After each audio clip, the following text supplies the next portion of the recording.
ऐसे में हर रोज अकबाल का मुख्तसर सा साथ मेरे लिए किसी नामत से कम नहीं था। मेरी कोई सहेली न थी, जाहिदा तुम्हारे सिवा।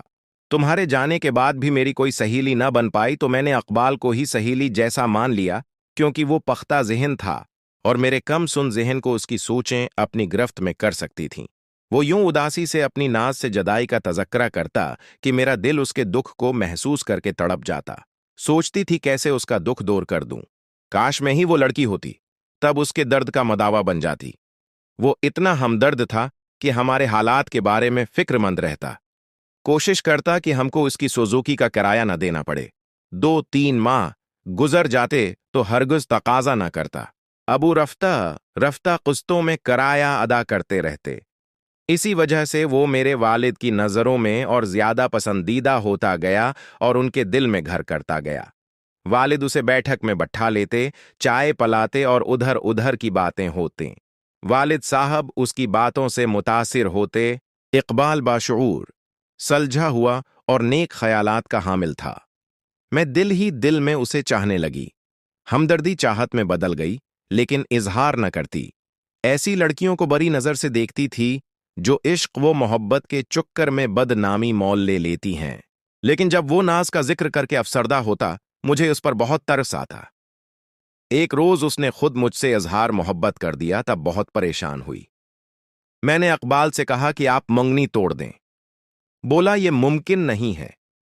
तो फिर पहले मेरे साथ शादी कर लें, बाद में अपनी मंगीत्र के साथ भी कर लेना। रिश्ता लाएंगे तो मेरे वालिदैन राजी हो जाएंगे। आप यही बताना कि मंगनी खत्म कर दी है। मेरे अबू आपको पसंद करते हैं।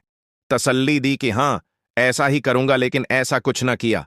10वें जमात के पर्चे होने वाले थे। 15 दिन की हमको छुट्टियां मिलें इम्तिहान की तैयारी के लिए, तभी उसके घर शादी की तैयारियां होने लगें। शादी का कार्ड हमारे घर आया तो सुन रह गई, जैसे किसी ने मुझ पर बम गिरा दिया हो। ऐसा लगा जैसे दुनिया खत्म हो रही हो और जैसे ये मेरा सफर आखिरत हो। अब तो छुट्टियां थीं, मिल भी न सकती थी। छुट्टियां खत्म हो गईं, उनकी शादी को एक हिफ्ता हो गया था। मुझे स्कूल तो जाना ही था। 10वें का इम्तिहान था, कोई मजाक न था। पहले रोज जब सब बच्चे सोजोकी से उतर गए और मैं अकेली रह गई तो कहा, सुनो सादिया, मुझे वो लड़की बिल्कुल पसंद नहीं जिससे मेरी जबरदस्ती शादी हो गई है। मेरा उसके साथ गुजारा मुश्किल है। 2-3 माह में ही देख लेना, मैं उसे तलाक दे दूंगा। फिर शादी तो तुमसे ही करूंगा, अगर राजी हो जायो। बेमुश्किल पर्चे दिए। आखिरी पर्चे के दिन जब सौजौकी में बैठी थी, दिल रो रहा था, चेहरा उतरा हुआ और आंखें नम थीं। उसने नजर भर कर मेरी जानिब देखा। आज कम बच्चे थे। उन्हें अतार कर उसने सड़क से सौजौकी को मोड़ लिया और घर से कुछ दूर एक मकान के सामने सौजौकी रोक ली। कहने लगा, आज तुमसे जरूरी बात कहनी है। इत्रो, ये मेरे ताया का घर है, लेकिन खाली है। वो शहर शफ्ट हो गए हैं। मैं न उतर रही थी। अकबाल ने कहा, इम्तिहान खत्म हो गए हैं, अब कहाँ मिल सकोगी, जरूरी बात रह जाएगी। मेरी बात मान लो। यहां बैठकर बातें करते किसी ने देख लिया तो बुरा होगा। मेरा दिल भरा हुआ था दुख से। नाचार उतरी। इसकी जरूरी बात तो सुननी थी। मकान का दरवाजा खोलकर वो मुझे घर में ले आया। भारी कदमों से वहां गई और कमरे में पड़े सूफे पर बैठ गई। इससे पहले कि वो कोई बात करता जब्त ना हो सका और मैं फूट फूट कर रो दी। इकबाल ने मेरा हाथ थाम कर अपने सर पर रख दिया और कहा, किस्म खाता हूं, अगर तुमसे निकाह न किया तो खुदा मुझे मौत दे दे। ये बात सुनकर थरा गई। बोला, हम छिपकर निकाह करेंगे। जब हालात साजगार हो जाएंगे तब तुमको ले जाऊंगा और साथ रखूंगा। पहले सबीना को तलाक देने का मरहला तय कर लूं। वैसे मेरे माँ बाप तुमको कबूल न करेंगे, सोचेंगे तुम्हारी वजह से तलाक दे रहा हूं। मैं रो रही थी। मुझे चुप कराते कराते वो जज्बात के तूफान में फंस गया।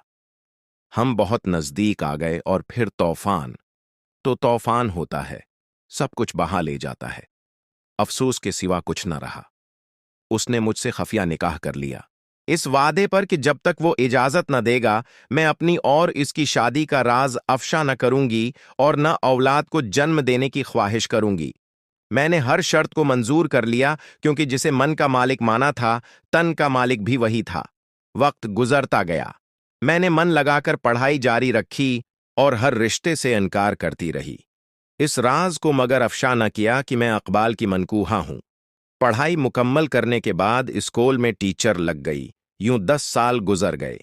इकबाल ने न तो मेरे निकाह को जाहिर करने की इजाजत दी और न पहली बीवी को तलाक दी। जिसने इकबाल के 4 बच्चों को जन्म दिया है वो उसी बीवी और बच्चों के साथ रहता है और मैं अपने वालदीन के साथ रहती हूं। इकबाल ने ही मेरा तबादला गायों से शहर कराया है ताकि मैं उससे मिल सकूं। हमारा निकाह है, वो मुझसे यही कहकर शवहर की हैसियत से मिलता है। एक मकान लिया हुआ है। स्कूल से छुट्टी के बाद मैं 2-3 घंटे वहां जाती हूं और फिर घर आ जाती हूं। हम सिर्फ दिन को मिलते हैं। कभी एक रात भी मैं घर से गैर हाजिर नहीं रही। वो भी बीवी और बच्चों से एक रात भी गैर हाजिर नहीं हुआ। ये है मेरी जिंदगी। इसको तुम शादीशुदा जिंदगी या गैर शादीशुदा समझो। टीचिंग करके खुद कमाती हूं, खुद अपने अखराजात पूरे करती हूं। इकबाल का कहना है कि इस पर 4 बच्चों का बोझ है, वो मुझे खर्चा नहीं दे सकता। मैं सादिया की जबानी उसकी कहानी सुनकर दंग रह गई।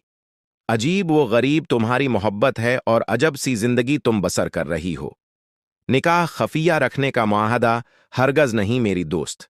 तुम उस बंधन को कम इज कम अपने वालदीन पर तो जाहिर कर दो। वो रो कर कहने लगी, दोस्त मैं ऐसा नहीं कर सकती क्योंकि जिस दिन मैंने अपने और इकबाल के निकाह का राज अफशा किया वो मेरे और उसके इस बंधन का आखिरी दिन होगा। वो चली गई और मैं सोचती रह गई कि अगर ये बंधन ऐसा ही कुचा है तो न जाने सादिया उसको तोड़ क्यों नहीं देती। लेकिन मुझे 1000 बार सोचने के बावजूद इस सवाल का जवाब समझ में नहीं आया।